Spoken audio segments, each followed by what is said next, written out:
Ya, kasus COVID-19 terus meningkat. Epidemiolog menyebut dalam tempo 3 minggu ke depan, Indonesia akan memasuki puncak gelombang ketiga COVID-19. Para penyintas COVID-19 juga diminta tetap berhati-hati karena COVID varian Omicron masih dapat menembus pertahanan tubuh penyintas COVID-19 2 hingga 5 kali lebih sering meski telah menjalani vaksin.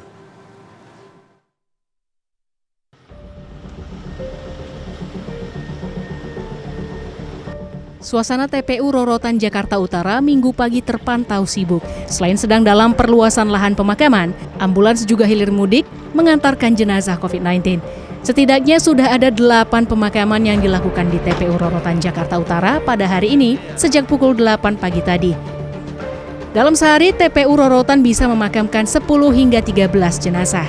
Jumlah ini meningkat dibanding bulan lalu yang paling banyak hanya 5 pemakaman dalam sehari. Meningkatnya pemakaman protap COVID-19 ini beriringan dengan bertambahnya jumlah total kasus positif COVID-19 di Jakarta yang tembus angka 1 juta. Epidemiolog dari Universitas Airlangga Surabaya, Windu Purnomo menyebut, positivity rate memang meningkat. Secara grafik, COVID-19 varian Omicron membutuhkan waktu 65 hari hingga mencapai puncak. Kini Indonesia sudah memasuki hari ke-43. Terlalu panik, ya. Hati-hati jelas, waspada gitu kan, ya waspada.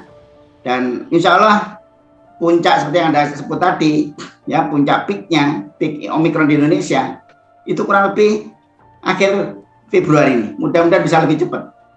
Karena kita sekarang sudah ke hari ke-42 kurang lebih. Tidak hanya pada masyarakat biasa, berdasarkan screening yang dilakukan Kementerian Kesehatan sejak 30 Januari hingga 5 Februari di 4 rumah sakit vertikal di Jakarta, angka positivity rate COVID-19 di kalangan tenaga kesehatan tercatat di atas 30%. Tes ini dilakukan ke lebih dari 9.000 tenaga kesehatan. Salah satunya adalah Nita Puspitasari, seorang dokter umum yang tertular setelah lonjakan konsultasi pasien COVID-19. 5 anggota keluarganya juga ikut tertular dan tengah menjalani isolasi mandiri.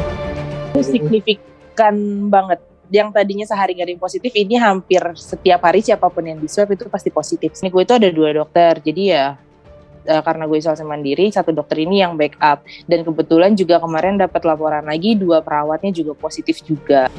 Banyaknya tenaga kesehatan yang menjalani isolasi mandiri dikhawatirkan berdampak pada beban kerja dan berpotensi mengganggu layanan kesehatan. Jadi stressing baik itu dari pusat maupun daerah untuk screening ini benar-benar bisa terfasilitasi sehingga teman-teman medis tenaga kesehatan bisa mendapatkan pemeriksaan PCR rutin yang gratis tadi.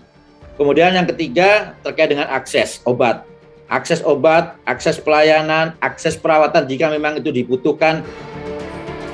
Penyebaran COVID-19 terutama varian Omicron juga bisa menjangkiti penyintas COVID-19. Efikasi vaksin dinilai tidak 100% menangkal COVID. Hal ini dikenal dengan istilah breakthrough infection, yakni penularan pada orang yang sudah divaksin lengkap.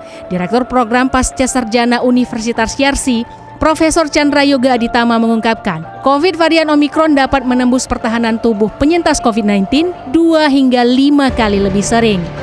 Sudah besar tentu persentase kemungkinan terinfeksi kembali itu jauh lebih kecil, itu nomor 1.